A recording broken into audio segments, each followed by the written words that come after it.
Hello, Lad Lane Leopards. Our next video is Pancakes for Supper versus Daisy Comes Home. I hope you enjoy both books, and don't forget to vote at the end.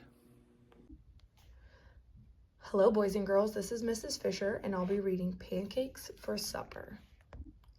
Once upon a morning in a March wood, a solitary wagon splashed along the mud road toward the town of Whisker Creek.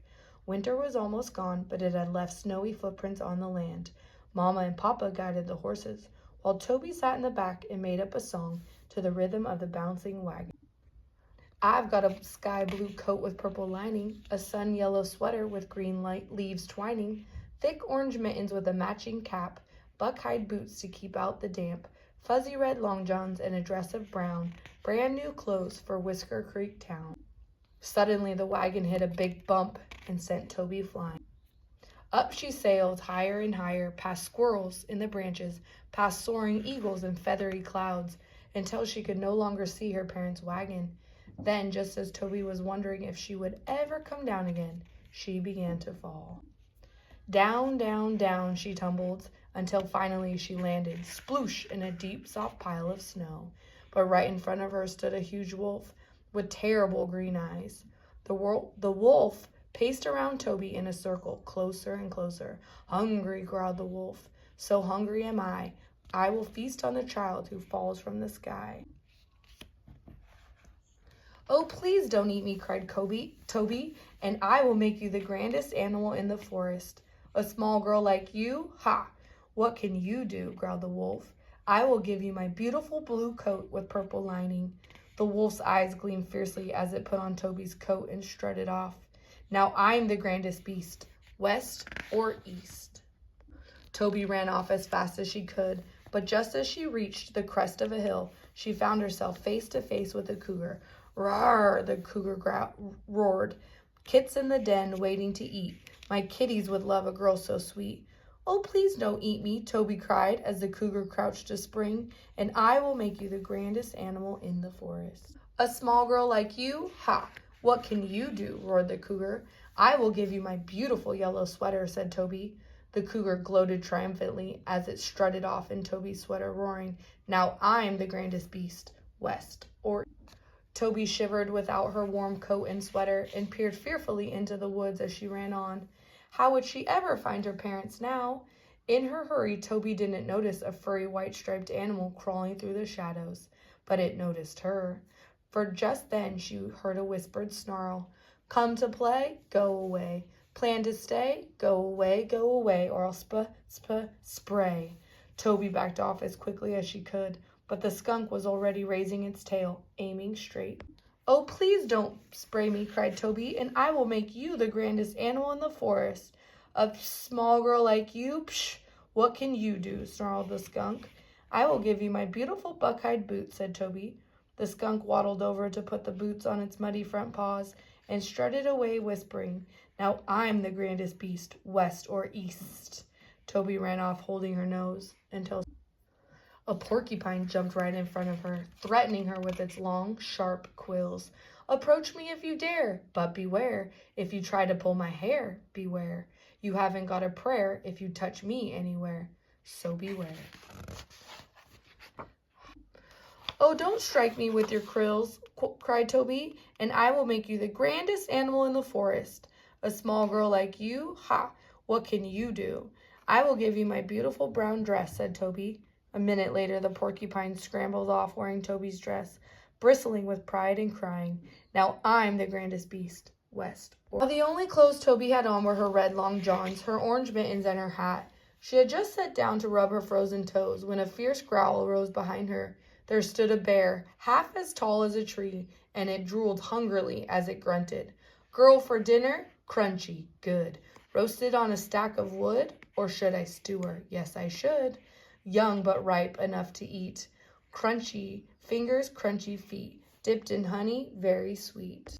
Oh, please don't eat me, and I will make you the grandest animal in the forest, cried Toby. What can you do, little tasty and stew? I will give you my beautiful orange mittens, said Toby. But the bear only laughed and came closer. What good would that do? I've got 4 paws, not 2. Toby thought fast. You can wear them on your ears, she told the bear. A minute later, the bear lumbered off, wearing Toby's mittens on its ears and thundering, "Now I'm the grandest beast, west or east." Toby hurried off, rubbing her cold fingers, but she hadn't gone far when she heard a tremendous uproar. Oh no, thought Toby, the animals are all coming back to eat me, and she scurried up the nearest tree to hide. Soon the wolf, cougar, skunk, porcupine, and bear appeared, roaring and growling, hissing and howling, yipping and yowling, and arguing over which of them was the grandest. The animals grew so angry that they began to chase each other. All their fine new clothes fell off as they ran. They caught hold of each other's tails and raced around the trunk of a huge maple tree. Soon they were spinning so fast that Toby couldn't tell which animal was which. Round and round the animals whirled, faster and faster, until at last they melted into a great golden brown puddle at the base of the trunk. As soon as she was sure the animals were gone for good, Toby ran to put on her clothes. Then she heard her mother and father calling her and caught sight of their wagon through the trees. Everyone shouted joyfully as Toby ran out to meet them. While Toby told them of her adventures, the sun rose high and warmed the trunk of the maple tree where the animals had disappeared. The tree began to stir with life after its long winter sleep and soaked up the golden brown puddle from root to branch. A woodpecker tapped holes in the bark, and sweet maple syrup began to trickle down. "Pancakes for supper," shouted Toby, and she held a shiny tiny tin bucket to collect the syrup. "We'll have the greatest feast, west or east," said Papa, and he built a fire in the clearing while Mama mixed batter in a bowl. Mama fried pancakes as golden as the fur on a cougar, while the hot maple syrup Toby poured over them was as glossy brown as a bear's coat. But not one single pancake was as tough as a wolf, prickly as a porcupine, or smelly as a skunk. Papa ate 27 pancakes and Mama ate 55, but Toby ate 169 because she was so hungry. "For you're the bravest girl in the world," said Mama and Papa together. And Toby drove the horses all the way to Whisker Creek. The end. Daisy Comes Home by Jan Brett. Look over the garden wall, and you will see the 6 happiest hens in China. They live in Mei's sandy yard by the Li River, where they lay brown eggs every day for Mei to sell at the market. But it was not always this way. Once upon a time, the smallest hen, the one Mei calls Daisy, was picked on by all the others. This is hard to imagine because Mei was known far and wide for her happy hens. She gave them treats. She put fresh hay in their nests. She gave them baths when they fell in black mud. And when she called, "Goo-goo, goo-goo," all the hens would run as fast as their legs could carry them. Even Mei's egg baskets were painted with big red characters that read, "Happy Hens," and she tried to make it so. But every night, when it was time to roost in the hen house, the other hens picked on Daisy. They fluffed up their feathers and crowded her off to the perch. They jostled her until, peck, one or the others pushed her, and thump, off she fell. Then the hens tucked their heads into their feathers and went to sleep, while poor little Daisy was stuck below on the damp mud floor, shivering and cold until morning. One day it rained all day, and the hens stayed inside. When it got dark, they flew up their perch, except for Daisy. She had had enough of pushy hens and cold, damp floors. She went outside to find a place to spend the night. Down on the riverbank, she spied one of the market baskets. She snuggled in and fluffed up her feathers to stay warm. Daisy was sleeping and didn't see the river creeping up the bank from all the rain. And when the water reached her happy hen's basket, she didn't feel it float out onto the river. But when the basket started tipping and bobbing, Daisy woke up. She peeked out and saw a watery world all around her. The sandy yard, the garden wall, and Mei's farmhouse looked smaller and smaller as the current carried her down the river. Finally, the basket bumped against a stone jetty where a houseboat was tied up. Scratch, scratch, scraped the basket as the river waves pushed it up against the sharp rocks. A dog was sitting up on the deck of the houseboat. When he saw the plump hen bobbing in the basket, he barked and scrambled toward her. Daisy squawked and pecked and beat the air with her wings. It was enough to tip the basket off the rocks, and she floated away just in time. Dawn broke over the gooey mountains as the basket drifted along the river. Branches brushed against it, fish swam silently by, and birds flew overhead. Suddenly, Daisy felt a thump. Daisy looked up and saw two big horns and a pair of surprised eyes looking down at her. The basket had drifted into the legs of a great big water buffalo taking a morning drink. The buffalo snorted loudly, scaring Daisy. She flew forward and nipped his furry muzzle and flapped her wings. Daisy scared the water buffalo. He turned and galloped up the bank, scattering the ducks as he ran. His splashes made the waves that carried the basket back to the middle of the river.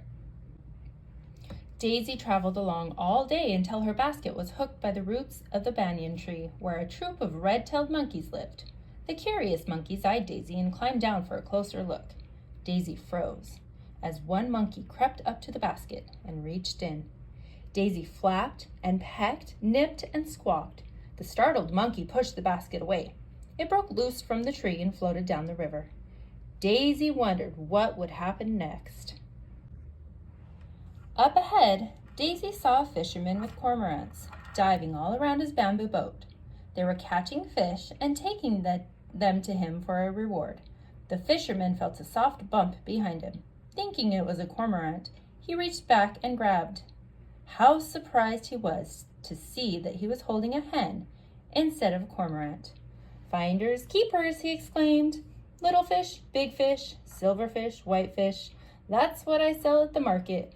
But today I will have this tender young chicken." He put a net over the basket and headed to shore with poor Daisy inside. At home, Maymay had looked all day and all night for her little Daisy. She wasn't in the hen house. She wasn't behind the farmhouse. She couldn't fly over the wall. Where is she? Maymay wondered, worried all the time about what had happened to Daisy. Finally, she knew that she had to go to the market. With a sad feeling, she packed her eggs in their baskets and started on her way. As the basket swung back and forth, the red characters on the sides of the baskets made Maymay feel sadder and sadder. "Happy hens," she said aloud to herself. "What about my Daisy? Where can she be?" At the market, Maymay found a place and arranged the eggs in a clean, sweet-smelling straw. All morning, shoppers bought her fresh brown eggs, but she couldn't stop thinking about her lost hen. Maymay heard a voice calling to her. It was her friend Zhang, yelling from the back of a bike cart. "A fisherman has a happy hen's basket," he shouted. "What?" she called, not understanding what he was saying. "A happy hen's basket," he repeated. "You better hurry, because he's showing off what's inside." "Daisy!" Maymay shouted. Maymay raced to where the fish were sold. There was Daisy, beautiful and plump in her basket, surrounded by a crowd, all wanting to buy her. "That's my hen," she cried to the fisherman, but his face was like stone. She pointed to the red characters on the basket. "Happy hens," she said. The fisherman crossed his arms. "Finders, keepers," he growled, and turned away to sell Daisy.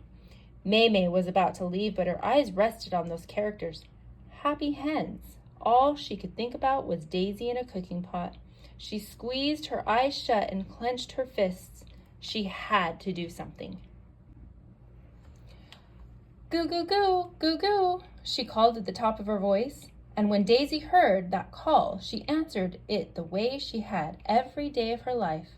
She rose up and threw herself against the basket, tipping it over. She ran toward her friend Maymay as fast as her legs could go.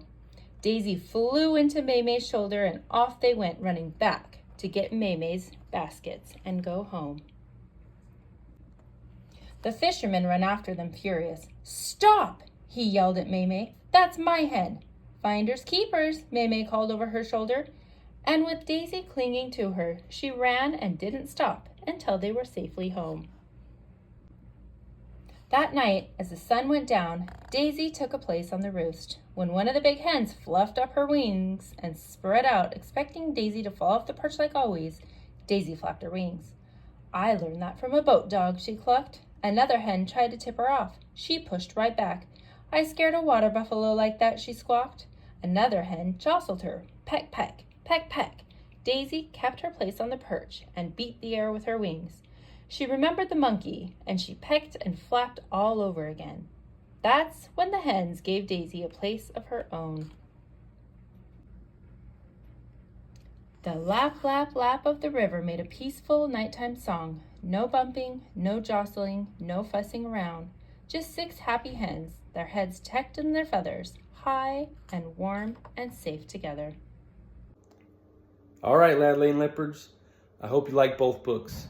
Don't forget to vote. You can put your vote in the comments, or you can come put your vote in the library.